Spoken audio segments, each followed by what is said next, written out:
Hey y'all, welcome back to the Late Night Vision Show. This is episode 11. I'm Jason, owner of Outdoor Legacy Gear, and I've got my co-host and good buddy Hans from the Hans East Texas YouTube channel. Hey Hans, what's going on tonight, bud? Hey, Jason, buddy, it's good to be back. I'm glad I survived the weekend. Yeah, I heard that you made a long weekend trip to Chicago to check up and see Yeah, how the liberal gun control laws were doing there. So, yeah. I wore some shirts that probably were not politically correct when it oh. comes to some gun rights stuff, but it's all in good fun. Got some looks, but every year, me and all my good buddies, we make the trek up to Chicago for a big Texas music festival up there, and so it's really just a time for a bunch of 40-something-year-old married guys to go up there and kind of live like they can still have a little bit of fun every now and then, Sure. and raise a little heck up in Chicago, some Texas rednecks up there. So it was all good, and we had a good time. But I will tell you, there was one thing that happened. So, when you're at a Texas country music festival in downtown Chicago, you've got to be right by the front of the stage, right? I mean, that's Absolutely. just it. I mean, we're Yep. up there, we're hollering. I just now got my voice back. I was talking to you today earlier, and I was squeaking all over the place because Terrible. I could barely talk. So I got my voice back, but we're up there at the front of the stage. Cody Johnson's on stage. We're just hooting and hollering, yelling, having a good time. Well, it's 90 something degrees out there, so we're sweating. It starts to rain, so not only are we sweaty, but now we're soaking wet. Well, after the concerts, we all pile in a taxi cab, and I'm in the front, thank goodness. There's 5 guys in the back of this. I swear it Oh. was a Toyota. I swear it was a Toyota Prius. There was guys sitting on top of guys. Well, one of my buddies, we nicknamed him Pigpen for the weekend because he smelt so Oh, bad yuck. that we had to the taxi cab driver, the fare was $8. We had to throw in an extra 20 just for the tip for how bad he smelled. Oh. The taxi cab driver drove us all the way from the concert back to the hotel with his head sticking out the window because I had how bad he smelled. But we had a great time. Like I said, we do it once a year. It's a big. I tell you, people in Chicago, they love Texas country music, and I'll tell you what, they love hog hunting too. Really? Well, you know what? And I'm going to tell you something. I heard a story that filtered back down from Chicago that this was a pretty amazing story when I heard it. So Hans is back at the hotel. They're waiting on a buddy to fly in and get back to the hotel the first night they're there. And this buddy is in the Chicago airport, and he runs into a police officer there in the airport, mm-hmm. and he sees that Hans's buddy has a cap on that's got the Hans ETX logo on there. The cop sees it and stops the guy and says, "Hey, is that Hans East Texas from YouTube?" And no joke, this guy found a huge fan and viewer of Hans there, a cop in Chicago in the airport. I have no idea what the odds of them running into each other are, but I mean, he has got fans all over the country. I don't know about that, but definitely once I want to give a shout out to Gil with the Chicago Police Department. I told him I'd give him a shout out, but he watches the videos. I'm gonna tell you, all the people out there, all you people making videos, creating content, putting it on YouTube. It's not just the people in your hometowns that are watching it. It's people all over the country and sometimes the world that are watching these hog hunting videos. People around the country love it, and Yep. the first thing they said is, "Man, I wish we had hogs up here to hunt." I always say, well, yeah, kind of, but yeah, when they're out there destroying everything, it's not so great. But hunting them's not bad either. But yeah, Gil from Chicago Police Department, thanks for watching, thanks for listening, bud. We appreciate it. I told him I wanted to get a chance to meet him. I only got to talk to him on the phone, but man, that was a great deal, and I was really surprised and excited to hear about it. Well, So well yeah, it was just good. for the people who are watching this on YouTube, they're probably going to think this is a setup, but it absolutely is not. I have on a T-shirt that says Texas Music Junkie, so Yeah, that was not a well, setup. I did not know we were going to talk well, about yeah. this. We are too. We plan all of our vacations around country music and Yeah. Texas country music, so we do it once a year. But today's show is going to be a lot of stuff kind of like that. But we're really, this is the listener feedback show, Yep. and we're going to get into some calls, some comments, some questions about some previous topics, some things people want to hear about. And the first one that we're going to get into right now is Clint from Oklahoma. Yeah, So let's go ahead and give that a listen. we've got a voicemail from Clint, so we're going to play that now. Hey, Jason, Hans, I've got a topic I would love for you guys to touch on that I have not heard in any of y'all's podcasts so far. I live in Oklahoma. My name is Clint. I have some cousins down in East Texas around the Mineola equipment area that got me hooked on this thermal vision business. It's a blast. One thing that I haven't heard nobody talk about that blows my mind about these thermal scopes is the deception, and that is the distance that they are from you. I just purchased actually the Pulsar XQ50 Trail, and my dad has the PTS 736 and the FLIR. Great units. We're loving them both. But I would like to hear what you guys say about when y'all first started. The hogs look so much farther than they are, and they're close. And it's just, we're having troubles judging our stocks based on the distance. Wasn't aware of the laser rangefinder. Y'all did a podcast on that. That was definitely out of my price point. I was trying to stay in the 3,500 range. Love my scope purchase, but that's something that is so confusing about making stocks is judging how far they are. That is a pretty neat aspect of the whole deal. I've hunted about every species I can in Oklahoma my whole life, and this is new to me, so it's been a lot of fun. If you guys could touch on that, that would be awesome. Thanks again. Have a good day, and enjoy y'all's podcast. All right. Hey, thanks, Clint, for calling in. We really appreciate that. And, for all y'all, before we jump into this, if you want to call in and leave us voicemails, leave us messages of any sort, you can do that. The phone number is 903-833-4461. And we would really love to hear your feedback, just like Clint left us there. So let's jump in with both feet. He left a good message, a great question. And this is something I know that you and I both get a lot. It is very common. And the question comes up, I can't judge distance with thermal at night, especially when you're new to it. But even experienced guys, it's not always easy, especially if you're on a new place. If it's not on your place that you know well and know what the yardage is on, that tree or that creek or what have you. So it's not uncommon. Now, one thing that Clint said, and I'm not sure if he meant it this way or not, he might have. He said the hogs appear further away than they are. And I have had that situation with a buddy that I took out his first time, and he thought that they were further away than they were. But a lot of times, the feedback I get from customers is that they think that they are closer than they are. They may judge them to be, 70 to 100 yards, when in reality they're 175 yards, and that causes, honestly, it can be even a bigger problem because you can be shooting in the dirt because they're a whole lot further away than you think. So with all that said, Hans, how do you overcome this? What do you do? Well, in the voicemail, he said that he's using XQ50. He's got somebody else that's using the PTS 736. Those are, pretty high magnification, especially the 736 that starts out on a 6 power. The XQ50 starting out at 2.7. I'm Yep. used to, the XP50 trail that I'm using right now starts out on a 1.6.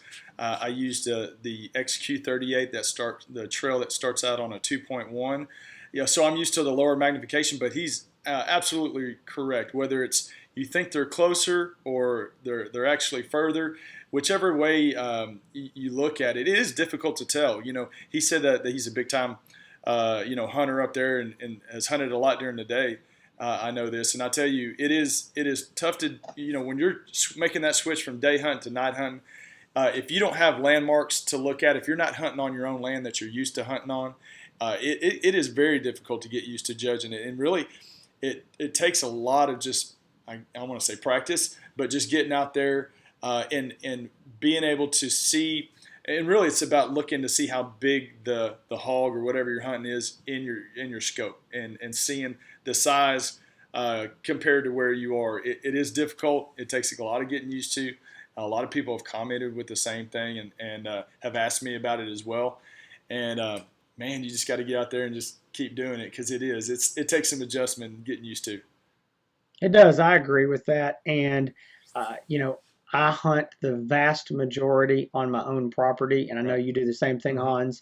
And so I can tell you at any time within 10 or 15 yards how far a hog is. Right. And it's not because I'm good, it's just because I know the yardages. I know that, well, one thing too is I've got, in the main part of my pasture, I've got steel plates set up. So I've Right. got one at Right. 100, I got one at 250. My far wood line is at 450. I've got a feeder at, 350. I got to, so it's just Right. easy for me to look and go, okay, I've got this here, in any direction I look, I've got a pretty good idea. Well, But go ahead, go I've ahead. used the 736, and I've hunted in some unfamiliar spots with some property that we don't hunt very often. And Mhm. I've shot a couple hogs that were a lot further away than I thought they were, and I ended up shooting them. But I thought, man, how did I not scare that thing off? Because I was that close, you know. Right. And Hmm. it's tough. But you're right, Jason. Especially if you hunt on your own places, you know where you're at. You can see trees or whatever. You kind of know the distance. But it is, if you're in unfamiliar spot, unfamiliar area. For me, since I'm creating videos and content on YouTube, I'm trying to get as close as possible to make the picture look good. I want to be able to see up close, and I want the viewers to have a good picture, and I don't want to see a faraway dot that I'm taking a picture of. So, I tend to get closer than I need to, and most times when I hunt with my buddies, Yeah. they're like, "Man, you're too close," Yeah. and I just, well, got to get up there and get in the action. Well, I agree. And to me, I'm to the point that getting close not only gives me a good video, that is important. And that was kind of my original goal of getting close. But now um, it's fun. Yeah. I mean, I'm to the point that I know this is going to sound terrible, but there's times I would rather spook the hog and him run off than I would to shoot him at 100 yards because it's not fun. It's kind of like I take it like bow hunting. Hmm. Once you've really bow hunted and you kind of got into it, it's like so fun to be there and have a deer out there at 15, 20, 25 yards. I mean, you know how it is if you've ever Yeah. done it. You're in that tree stand or you're on in a ground blind. Every move matters. You're just sitting trying to be so still and your heart's pumping. I get the same way about hogs. I don't do that at 100 yards, Hmm. but when I get up there at 35, 40 yards, man, it's cool, and so I like doing that. So my advice would be practice, practice, practice, but get up, close, because you're better off being too close than you are too far. Right. Because if you sight your rifle in for 50 or 100 yards and you get anywhere in there from 30 to 100, you're pretty much going to be dead on. Not going to be a big issue. But if you're further. If they're 250 and you're going, well, I think they're at 150, I can take the shot, and they're at 250, you're shooting in the dirt, you're Right. shooting underneath them. So Exactly. my advice is to get close. Now, for all of our brothers that are hunting coyotes, they don't have the ability to go running up there and just getting up close. So I think for those guys, my hat's off to them. A lot of times being in big, wide open fields with few or no landmarks, calling those coyotes in and knowing if that small animal, that dog, is at 75 yards Hmm. or 175. And again, it just comes down to experience. Exactly. They do it enough and you get an idea. So that's my comment on it, Yeah. is you're just gonna have to get out there and do it. It is tough though, definitely. And you know what? I'll tell you one more thing that I appreciate. I appreciate you being able to admit that it's tough and it's something that you got to work on and ask the question, because there's so many guys that don't want to admit that they're not the best at something or they've got to work on something. And if you don't admit that you need to improve somewhere and ask questions and try to figure out how to do it, you'll never get better at it. So, Yeah, Clint, uh, definitely. Thank you, Clint, for the voicemail. And so yeah, I agree with the same exact thing. It's practice, practice, practice. But man, who likes to practice? We just want to get out there and do it and mess it up that's every night. right. That's right. So Well, look, I've got something else here. We've got a comment from Casey on Instagram, and Casey had listened to our podcast on calibers, and he and I had interacted a little bit on Instagram, and so he left this message here. Again, talking about different calibers and ammo for specifically for shooting hogs. So this is what he said. In my opinion, it comes down to carry weight and to ammo cost. Then you pick the caliber based on those two criteria. I started with a 308 and thought it was too heavy to tote around pastures all night scanning. So I got on the 15 platform in a 6.8 and it works fine. My buddy has a 7.62 by 39 and the ammo for that is so cheap. Even good bullets like the SSTs. But if weight is no issue, then get a Nemo 300 Win Mag that weighs 10 plus pounds bare. So, yeah, I agree with that, Casey. I think that it's, and this is what, Hans and I touched on. It comes down to weight yeah, and what you're willing to carry around, and everybody's got to make that decision for themselves. yeah. I carry a Diamondback. It's a DB10, but it's on the AR10 platform. It's a 308. And it's got an 18-inch barrel. It's all there. I mean, there's no doubt about Yeah. it. Plus, you put a thermal scope on it, you can feel all of it. But for me, I agree with a lot of that carry weight because we're walking around a lot, especially in types of stuff that we hunt out here. But ammo cost is a big thing too because man, $2 a round is not is not No. fun. But we have our we had Tyler on last week and he said, well, you can make one shot and drop them, or you can make 4 shots with the cheaper ammo and drop them. So That's it right. kind of it's addition by subtraction, I guess, if that even applies. But I completely agree. I'm carrying a big rifle. I switch in and out from a 223 over to a 308, and I tell you what, I love carrying my 233 around. My 223. I'm sorry, I'm thinking about the PTS scope. My 223. I love carrying it just because it's so light and it's easy to maneuver with. Ammo is pretty cheap and inexpensive, and the only thing is, I've got to get in close to take a headshot most of the time to drop them, and that's the great thing about that 308 is, I usually drop them in one shot, in most cases. So. Yeah, and Hans mentioned it there. We had Tyler, owner of Ultimate Night Vision, on the show last week, and we asked him his question, or his opinion on this question, and he weighed in there.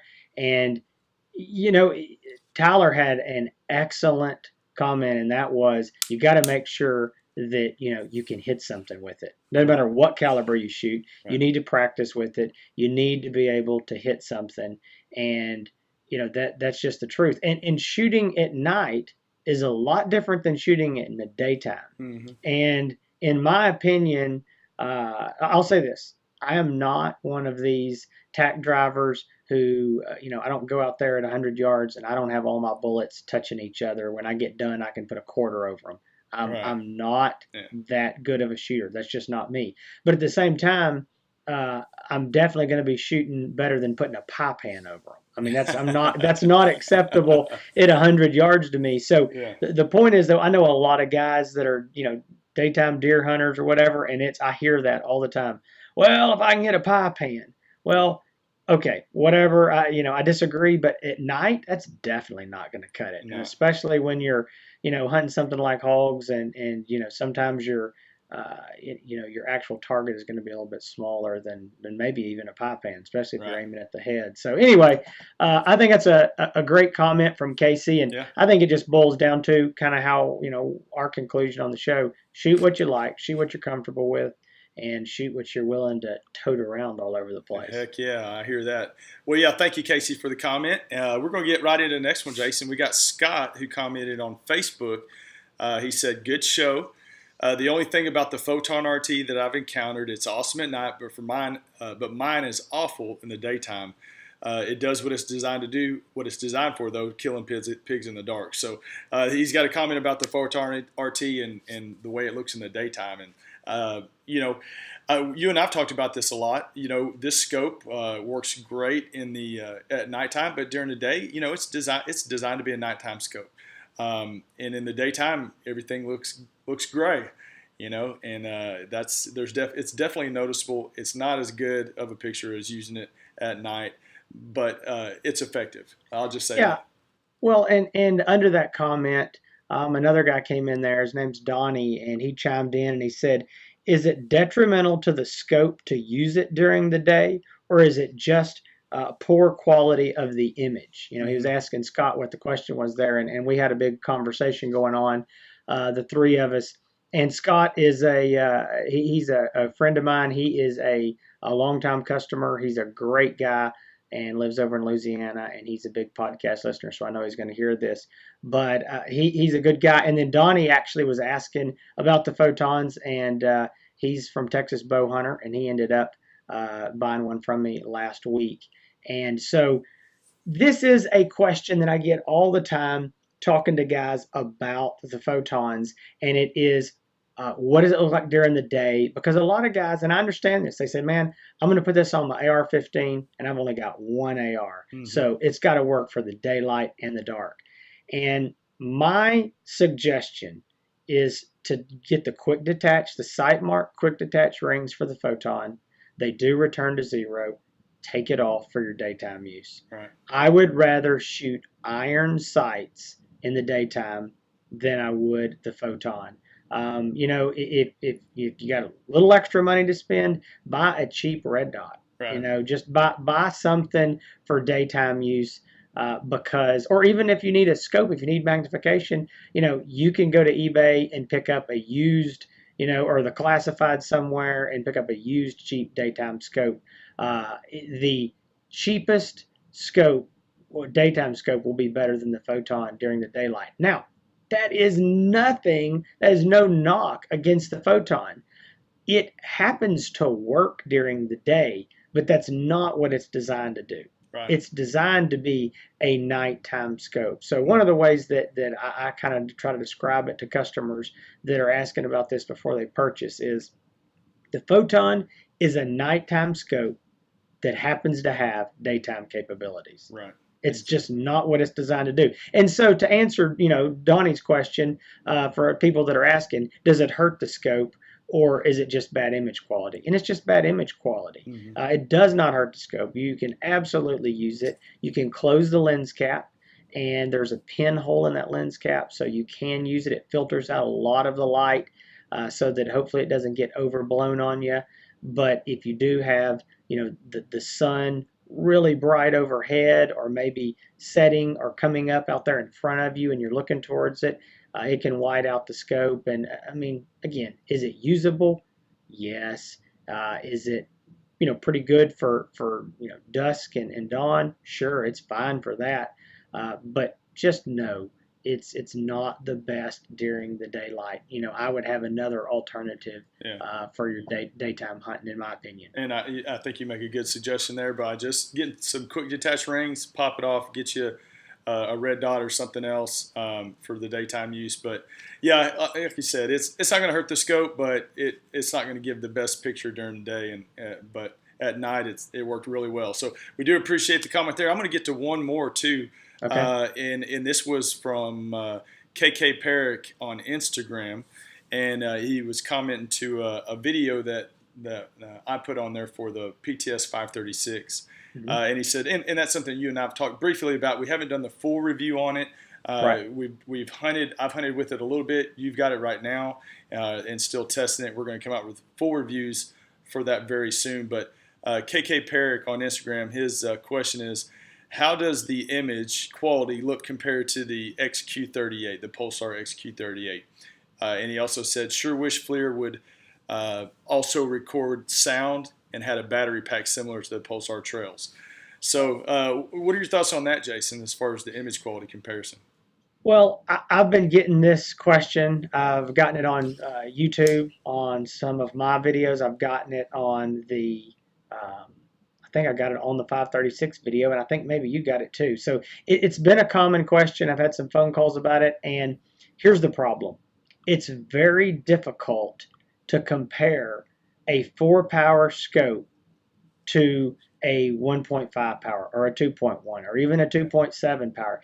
When we're talking about image quality, and it's just difficult. We had the same problem with the PTS 736 because it's 6 power, and there's not in these 300 and something resolution scopes, 320, 384. There's nothing really out there, popular scopes to compare them to on the same magnification level. Right. So it's tough. I think that the PTS 536 and the PTS 736 have some of the best image quality in that 300 range resolution of anything I've seen. Right. I think it is excellent. Right. And part of that is large objective lens and more magnification. Right. So you are seeing those animals up close and personal. And yeah, I've been using that 536. I'm using it every single night for over a week now. And I mean, I had it before for over a week, and then I sent it to you. So I've got a good 2 weeks plus with it now, using it every night. And the image quality is great, but it's just a lot of magnification, and that makes it hard for me to compare that to something like the XQ50. Yeah, and when I get that comparison question and ask all the time, to me they both have very good picture quality. I don't have a complaint with either one of them. And Right. and if people are leaning more towards the Pulsar, it's usually because there's a few more features that they like about that the FLIR doesn't have. And one thing that to note, so that everybody knows, that the PTS 536 does not record audio, and that was one Right. of his statements there. He wishes that it would, and he also wished that it had a battery pack, I guess a rechargeable battery pack like the Pulsar Trails do. And those are some things that are very attractive about the Pulsar models. So when people ask about the image quality, to me, it's they're both great, but it gets into, okay, what other features are you interested in? What do you have to have? What are your things that you don't have to have? So that kind of is where the conversation is steered to. Yeah, and I would say this. To me, I've already said it's not really a fair comparison. I guess maybe this is a better way of putting it.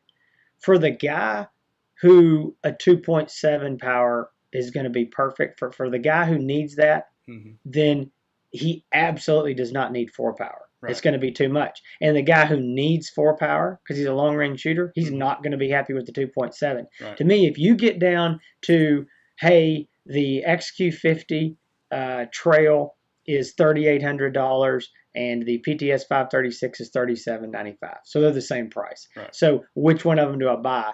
Image quality really isn't a consideration to me. Right. While I think the 536 has a slightly better image quality, while I think it does, but it's slight, it doesn't matter. You do not buy the scope for the image quality, because if you don't need 4 power and you're shooting everything at 50 to 70 yards, you're going to hate the 536 because it's going to be too much magnification. Right. But if you're the guy that's out there, coyote hunting or hunting hogs in big fields, and every shot you take's 100 yards or more, 536 was made for you. Yeah, that's exactly right. It depends on what you're hunting, what distances you're hunting at. That's really what you need to take a look when you're trying to decide between the two scopes. So, absolutely. Well, thank you for the comment on that, KK Perrick on Instagram. Thanks for following the show. Well, look, we've got one more voicemail that came in the other day, and this kind of surprised me. And I don't want to be, I don't want to draw any stereotypes here or anything, but it was from a female listener.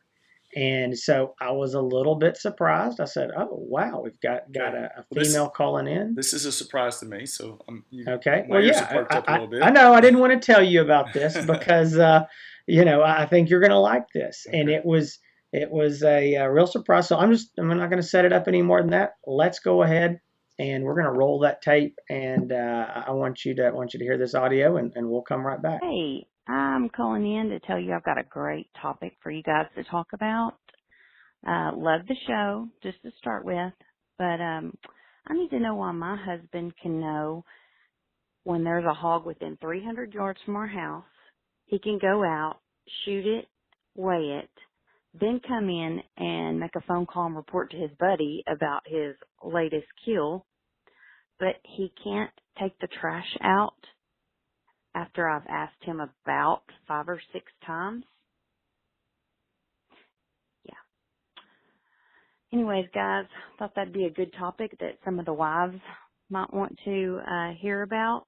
And also just wanted to say I think that Hans guy's pretty cute. Hope y'all have a great day. Okay. Oh, my goodness.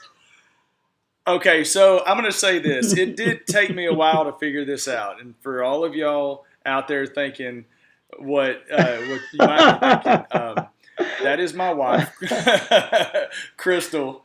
And it did not take her very long to start pranking. When I heard that, I was after like, we put the phone number I out there. listened to it and I was thinking, this lady sounds familiar. I think I know this voice. And then when she got down to the end and said, I think that Hans guy's pretty cute, I knew immediately. I said, that's Crystal, because there's only one woman in the whole world who thinks this Hans guy's pretty cute. So I knew it had to be your wife. Yeah, well, and when she said that, she was thinking about probably about so. 15 years ago, I'm sure, when we first met. But well, I will tell you this: that's funny, and I'm gonna have to. She did get me. She got me. So we're gonna have to figure out how we're gonna retaliate. But that is true. She asks me all the time to do things, and she's never had to ask me to go out and shoot a hog, but has to ask me 10 times to take out the trash. That's true. And guys, I know you know exactly what we're dealing with here. Jason's, I know your wife, and I know it happens to you all the time too.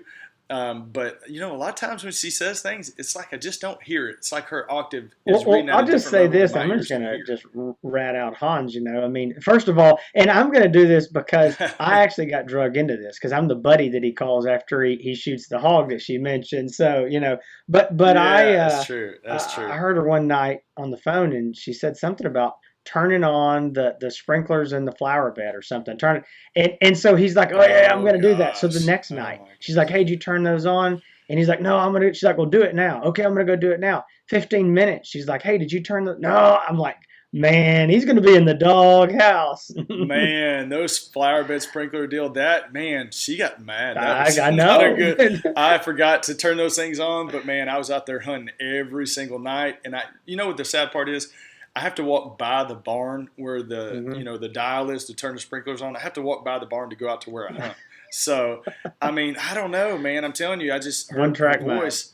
I guess after you're married so long, like I said, your voice, it just goes in one ear and out the other. And I hate to say that. So, selective hearing. Selective hearing. You can hear them hogs rooting out there in your bait pile, though. Right. Well, that's so for you. Like I said, that is my wife, Crystal. She did prank call the show. I'm glad you saved it for the end because that totally threw me all off track. The wheels have officially fallen off the wagon. They have. That's exactly right.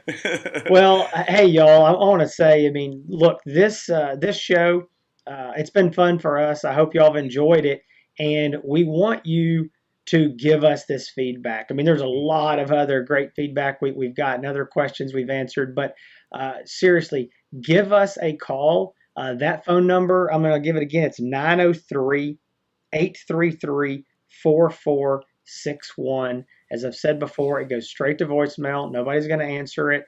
Just leave your message and, just leave your name, where you're from. We won't use your phone number. We won't use your last name. We're going to keep it, anonymous. And, we just, that way we might play it on the show and give us something to discuss. So definitely give us your feedback, criticisms, whatever it is, questions, same thing. If you want to email us, it's the Late Night Vision Show. Make sure you got the Late Night Vision Show at gmail.com. You can send us an email there and, same thing. Ask your questions and but we want to hear from you, and we want to make this show this format something that we can do ever so often, where we answer your questions and hear back from you, our listeners, because you're the one who make this show. Yep, and I'm going to step in and say something because you're a little bit too humble when it comes to this kind of stuff. But I get people all the time ask me questions about scopes and the comparison, what they should get, and they contact me through all social media. And the first thing I tell them is you need to call Jason at Outdoor Legacy Gear. So if you have any questions at all, I'm going to go ahead and plug this now because I know like I said, he's a humble guy. But you need to give Jason a call if you have a question at all. This guy will take all the time in the world to talk to you. You need to call him. It's 877-350-1818. Again, 877-350-1818. His website's Outdoor Legacy Gear, and this guy will sit on the phone as long as you have questions.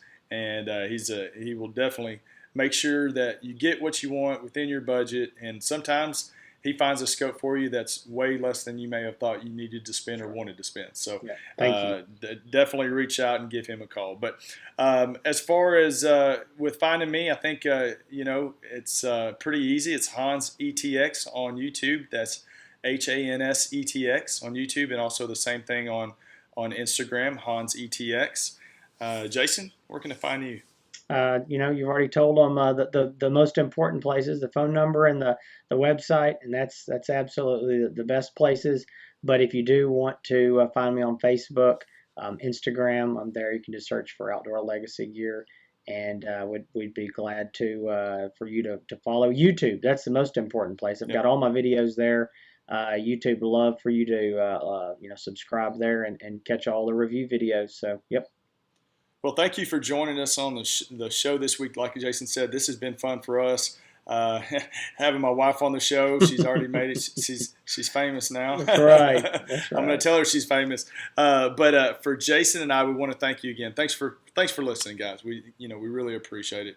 It's a joy to do this. So be sure to check us out next week. We're going to be doing the same thing. We're going to have some more topics. Please keep sending in those comments, and we'll see y'all next week. Keep making them bacon pancakes.